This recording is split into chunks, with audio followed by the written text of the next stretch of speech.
നമസ്കാരം. നടിയെ ആക്രമിച്ച കേസിന്റെ വിധി പറഞ്ഞതിന് പിന്നാലെ പുറത്തിറങ്ങിയ ദിലീപിന്റെ സിനിമയാണ് ബബ്ബ എന്ന് പറയുന്ന സിനിമ. വളരെ ഏറെ പ്രതീക്ഷയോടുകൂടി ദിലീപ് കാണുന്ന ഒരു സിനിമയായിരുന്നു. ഈ സിനിമയുമായി ബന്ധപ്പെട്ട് നിരന്തരമായിട്ടുള്ള ചില പ്രചാരണങ്ങൾ ഈ സിനിമയുമായി ബന്ധപ്പെട്ട് നടന്നിരുന്നു. അതായത് നടിയെ ആക്രമിച്ച കേസിൽ ദിലീപിനെ വെറുതെ വിട്ടതിന് ശേഷവും ദിലീപിനെതിരെയുള്ള ഹേറ്റ് ക്യാമ്പയിനിങ് തുടരുക, രാജ്യത്തെ നിയമവ്യവസ്ഥയിൽ തങ്ങൾക്ക് ഒരു വിശ്വാസവുമില്ല, ആ നിയമവ്യവസ്ഥ പറയുന്നതല്ല കാര്യം, എന്തുകൊണ്ടാണ് ദിലീപിനെ വെറുതെ വിട്ടത് എന്ന് കൃത്യമായി വിചാരണ കോടതി അക്കമിട്ട് നിരത്തിയിട്ടും തെളിവുകൾ ഓരോന്നായി പറഞ്ഞിട്ടും ദിലീപ് കോടതിയെ വിലക്കെടുത്തു, പണം വാരിയെറിഞ്ഞു എന്നൊക്കെയാണ് പറയുന്നത്. യഥാർത്ഥത്തിൽ ഇവിടെ പണം വാരിയെറിയാനോ അല്ലെങ്കിൽ വിലക്കെടുക്കാനോ ഇനി അതിനും അപ്പുറത്തേക്ക് തെളിവുകൾ നശിപ്പിക്കാനുണ്ടെങ്കിൽ എന്ത് തെളിവാണ് നശിപ്പിച്ചത് എന്നെങ്കിലും പറയാനുള്ള ഒരു മാന്യതയും മര്യാദയും ഇവരൊക്കെ കാണിക്കണ്ടേ? ആ ഹൈക്കോടതിയുടെ വിചാരണ കോടതിയുടെ വിധിന്യായം ഒന്ന് എടുത്ത് പഠിക്കാനെങ്കിലും ഇവർ തയ്യാറാവണ്ടേ? എവിടെയാണ് ഏതെങ്കിലും ഒരു സ്ഥലത്ത് ഈ പറയുന്ന കാര്യത്തെ അട്ടിമറിക്കാനുള്ള ഒരു ശ്രമമെങ്കിലും നടക്കാനുള്ള ചാൻസസ് ഉണ്ടോ? ഇതെന്താണ് കോടതി കണ്ടെത്തിയത്? കോടതിയിൽ ഇത് എങ്ങനെയാണ് പൊളിഞ്ഞു പോയത്? പോലീസ് ഫ്രെയിം ചെയ്തെടുത്ത ഒരു കേസിലെ എല്ലാ തെളിവുകളും കള്ളത്തെളിവുകളായിരുന്നു. ആ കള്ളത്തെളിവുകൾ പൊളിഞ്ഞുപോയി, അത് സത്യമല്ലാത്ത കാര്യമായിരുന്നു, വ്യാജ സാക്ഷിയെ സൃഷ്ടിച്ചു. അങ്ങനെ പല ആളുകളെയും ഇവർ സൃഷ്ടിച്ചിട്ടുണ്ട്. എന്തിനാണ് ഇത്തരത്തിൽ വ്യാജമായി കാര്യങ്ങൾ ഉണ്ടാക്കിയത്, ഈ വ്യാജമായി സാക്ഷികളെ സൃഷ്ടിച്ചത്, വ്യാജ കാര്യങ്ങൾ ഒരു ഫ്രെയിം ചെയ്ത് കോടതിയിൽ പറഞ്ഞു തുടങ്ങിയാണ് കോടതി ചോദിച്ചത്. അതിന് തൊട്ട് പിന്നാലെ വലിയ ഹെയ്റ്റ് ക്യാമ്പയിനിങ്ങും, ദിലീപിന്റെ സിനിമകൾ കാണരുത്, ദിലീപിനെ ബഹിഷ്കരിക്കണം, ദിലീപിനെ ഒരു തരത്തിലും വിളിക്കാൻ പാടില്ല, ദിലീപിനെ തൂക്കിക്കൊല്ലണം, കോടതി എന്ത് പറഞ്ഞാലും ഞങ്ങൾക്കൊരു പ്രശ്നവുമില്ല എന്ന തരത്തിലുള്ള ചർച്ചകളൊക്കെ ഇവിടെ നടന്നിരുന്നു. അതിനെതിരായിക്കൊണ്ട് വലിയ ശക്തമായ വിമർശനങ്ങളും ഉണ്ടായിരുന്നു. രണ്ട് ഭാഗങ്ങളായി നമ്മുടെ സമൂഹം മാറുന്ന ഒരു കാഴ്ചയും നമ്മൾ കണ്ടിരുന്നു. അതോടൊപ്പം തന്നെയാണ് ദിലീപിന്റെ ഈ സിനിമ പുറത്തിറങ്ങിയതിന് ശേഷം ഇത് ബഹിഷ്കരിക്കണം, ഇതാരും കാണില്ല തുടങ്ങിയ കാര്യങ്ങളൊക്കെ വന്നത്. പക്ഷെ എന്നാൽ ഇതിന്റെ അതാണ് പ്രീ ബുക്കിംഗ് ഡീറ്റെയിൽസ് പുറത്തു വരുന്ന സമയത്ത് തന്നെ ഇന്നലെ രാത്രിയോടുകൂടെ നമ്മൾ മനസ്സിലാക്കുന്നത് 5 കോടി രൂപയ്ക്ക് മുകളിലാണ് ഈ പ്രീ സെയിലിംഗുമായി ബന്ധപ്പെട്ട് ബബ്ബ നേടിയത്. അത് ഈ മലയാള സിനിമയിലെ റെക്കോർഡ് ആണ്. അതായത് ഏതെങ്കിലും ഒരു പ്രീ സെയിലിംഗ് റെക്കോർഡ് എടുത്ത് പരിശോധിച്ചാൽ 3ാമത്തെ റെക്കോർഡാണ് ബബ്ബ നേടിയത്. തുടരുവിനെയും വെട്ടിച്ചുകൊണ്ട് പ്രീ സെയിലിംഗ് റെക്കോർഡ് കടന്നിരിക്കുന്നു, അതിനെ മറികടന്നിരിക്കുന്നു, 5 കോടിക്ക് മുകളിൽ എത്തിയിരിക്കുന്നു എന്നുള്ളതാണ്. അപ്പോൾ അങ്ങനെ പ്രീ സെയിലിംഗ് റെക്കോർഡുള്ള ഒരു സിനിമ ഇന്ന് രാവിലെ പുറത്തിറങ്ങി. ആ സിനിമ കണ്ടിരുന്നു. ആ സിനിമയുമായി ബന്ധപ്പെട്ട് ചില കാര്യങ്ങളുണ്ട്. ആ സിനിമ ഒരിക്കലും കാണരുത് എന്നൊക്കെ പറഞ്ഞ് അതിൽ എന്തായോ സംഭവിക്കുക എന്ന ഒരു ആശങ്കയൊക്കെ ഉണ്ടായിരുന്നു. പക്ഷെ എല്ലാ തിയേറ്ററുകളിലും പോയി നോക്കുമ്പോൾ അവിടെ ധാരാളമായി സ്ത്രീകളും കുട്ടികളും പുരുഷന്മാരും, അതായത് യുവാക്കളായിട്ടുള്ള ആളുകളും എല്ലാവരും വന്ന് സിനിമ കാണുന്ന ഒരു കാഴ്ചയാണ് ഇന്ന് കണ്ടത്. രണ്ടാമത്തെ കാര്യം എന്ന് പറയുന്നത്, സിനിമ നന്നായിട്ടുണ്ടെങ്കിൽ സിനിമ വിജയിക്കും, സിനിമ മോശമാണെങ്കിൽ സിനിമ മോശമാണ് എന്ന് പറയും. അതിലൊരു പ്രശ്നവുമില്ല. പക്ഷെ മലയാളത്തിന്റെ മഹാനടനായിട്ടുള്ള മോഹൻലാൽ, അതുപോലെ തന്നെ ദിലീപ് തുടങ്ങിയ ആളുകളൊക്കെ ഈ സിനിമയിൽ വലിയ കഥാപാത്രങ്ങൾ ചെയ്യുന്നു എന്നുള്ളത് കൊണ്ട് തന്നെ ആളുകൾക്കൊക്കെ വലിയ പ്രതീക്ഷയോടുകൂടിയാണ് ഈ സിനിമ കാണാൻ വേണ്ടി പോകുന്നത്.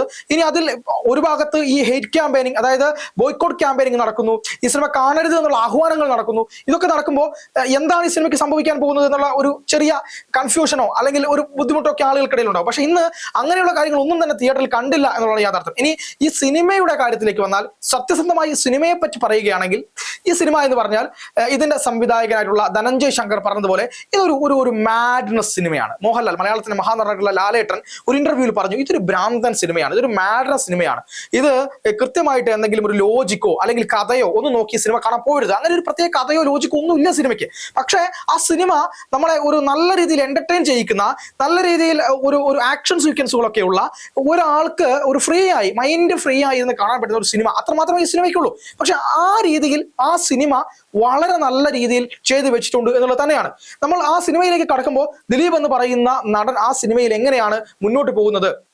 ദിലീപ് വളരെ കൃത്യമായി ഒരു അധോലോക സംഘവും ഒക്കെയായി ബന്ധമുള്ള, എന്നാൽ വലിയ അധോലോക നായകനൊന്നുമല്ല, അങ്ങനെ അധോലോക സംഘവും ഒക്കെ ബന്ധമുള്ള ഒരാളായിട്ടാണ് ഈ സിനിമയിലുള്ളത്.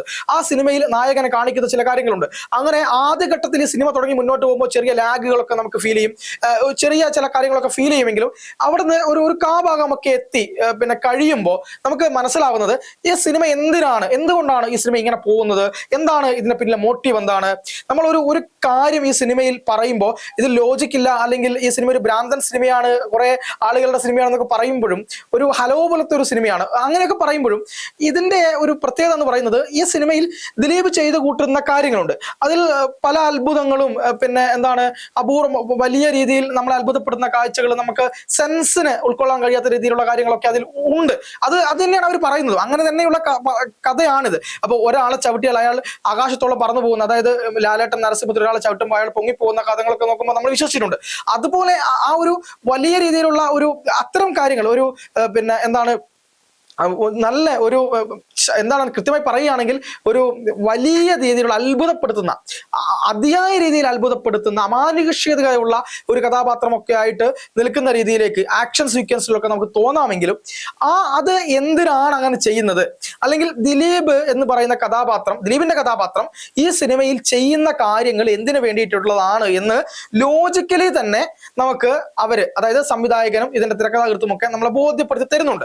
അതിന്റെ കാരണം കാണുമ്പോൾ നമുക്ക് മനസ്സിലാവും, യെസ് ഇത് കറക്റ്റ് ആണ്, ഇത് ഇങ്ങനെ തന്നെ ചെയ്യണം, ഇതിനു വേണ്ടി തന്നെയാണ് ഇത് ചെയ്യുന്നത്. എന്തിനോ ഒരു കാര്യത്തിന് വേണ്ടി, തന്റെ ഒരു സ്വയം താല്പര്യത്തിന് വേണ്ടി എന്തെങ്കിലും, അല്ലെങ്കിൽ ഒരു വട്ട് കേസ് ആയിട്ടുള്ള ഒരാൾ ചെയ്യുന്ന ഒരു കാര്യമായിട്ട് നമുക്ക് ആദ്യമൊക്കെ തോന്നുമെങ്കിലും പിന്നീട് അതിന് കൃത്യമായ ഒരു കാരണമുണ്ട് എന്നും നമുക്കത് വൈകാരികമായിട്ട് തന്നെ വലിയ ബുദ്ധിമുട്ടുണ്ടാക്കുന്ന ഒരു പ്രശ്നമാണ് എന്നും ഒക്കെ നമുക്കത് മനസ്സിലാവും.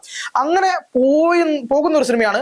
ആദ്യത്തെ ഒരു ഫസ്റ്റ് ഹാഫ് എന്ന് പറയുന്നത് ദിലീപിന്റെ ഒരു വലിയ ഒരു പെർഫോമൻസ് ആണ് കാണുന്നതെങ്കിൽ, ഒരു ആട്ടമാണ് കാണുന്നതെങ്കിൽ, പിന്നീട് രണ്ടാം പകുതിക്ക് ശേഷം മോഹൻലാലും കൂടെ വന്ന് ലാലേട്ടനും കൂടി വന്നിട്ടുള്ള ഒരു അഴിഞ്ഞാട്ടമാണ് കാണുന്നത്. കാരണം ലാലേട്ടന്റെ ഒരു വരവുണ്ട്, ഒരു ഒന്നൊന്നര വരവാണ് ലാലേട്ടൻ വരുന്നത്. ലാലേട്ടന്റെ വരവ് കാണിക്കുന്നുണ്ട്, ലാലേട്ടന്റെ ആക്ഷൻ സീക്വൻസുകൾ കാണിക്കുന്നുണ്ട്. ആ ഒരു തരത്തിൽ പിന്നെ ലാലേട്ടന്റെ അടുത്തേക്ക് ദിലീപ് എത്തുന്ന ചില കാര്യങ്ങൾ കാണിക്കുന്നുണ്ട്. അവർ തമ്മിലുള്ള ആ ഒരു ഇമോഷൻസ് കാണിക്കുന്നുണ്ട്. ഒപ്പം എന്താണ് അതിൽ ലാലേട്ടനെ നമ്മൾ ഇഷ്ടപ്പെടുന്ന രീതിയിലുള്ള സ്റ്റെപ്പുകൾ, പഴയ ഹലോ മൂവിയിലെ ലാലേട്ടനെയൊക്കെ നമുക്ക് ഇതിൽ കാണാൻ പറ്റും. അത്രയും നല്ല സ്റ്റെപ്പുകൾ ഈ സിനിമയിൽ കാണിക്കുന്നുണ്ട്. മാത്രമല്ല ദിലീപേട്ടനുമായി ബന്ധപ്പെട്ട് ദിലീപിന്റെ സിനിമ എന്ന് നമ്മൾ പറയുമ്പോൾ അതിൽ ചില നർമ്മവും അദ്ദേഹത്തിന്റെ ചില അദ്ദേഹത്തിന്റെ സ്വാഭാവികമായ ചില അഭിനയ ശൈലികളൊക്കെ ഉണ്ട്. അതൊക്കെ നമുക്ക് ഈ സിനിമയിലും കാണാൻ കഴിയുന്നുണ്ട് എന്നുള്ളതാണ്.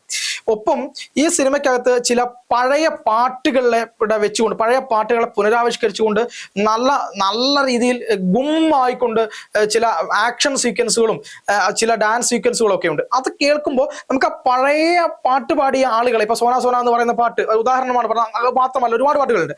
അങ്ങനെ ആ പാട്ടുകളൊക്കെ കേൾക്കുമ്പോൾ അതിനോടൊപ്പം ആക്ഷൻ സീക്വൻസുകളും കൂടി വരുന്ന സമയത്ത് നമ്മൾ ആകെ ത്രില്ലിംഗ് ആയി പോകുന്ന ഒരു മോമെന്റ് ആ സിനിമ സമ്മാനിക്കുന്നു എന്നുള്ളതാണ്. വളരെയധികം പ്രേക്ഷകരെ പിടിച്ചെടുത്തുന്ന, അല്ലെങ്കിൽ യുവാക്കളെ പിടിച്ചെടുത്തുന്ന, കുട്ടികളെ പിടിച്ചെടുത്തുന്ന, എല്ലാവർക്കും ഒരുപോലെ കാണാൻ കഴിയുന്ന ഒരു തരത്തിലുള്ള ഈ പറഞ്ഞ അനാവശ്യമായ തെറിവാക്കുകളോ അഡൽ കണ്ടന്റുകളോ അങ്ങനെ ഒന്നുമില്ലാത്ത ഒരു നല്ല സിനിമ.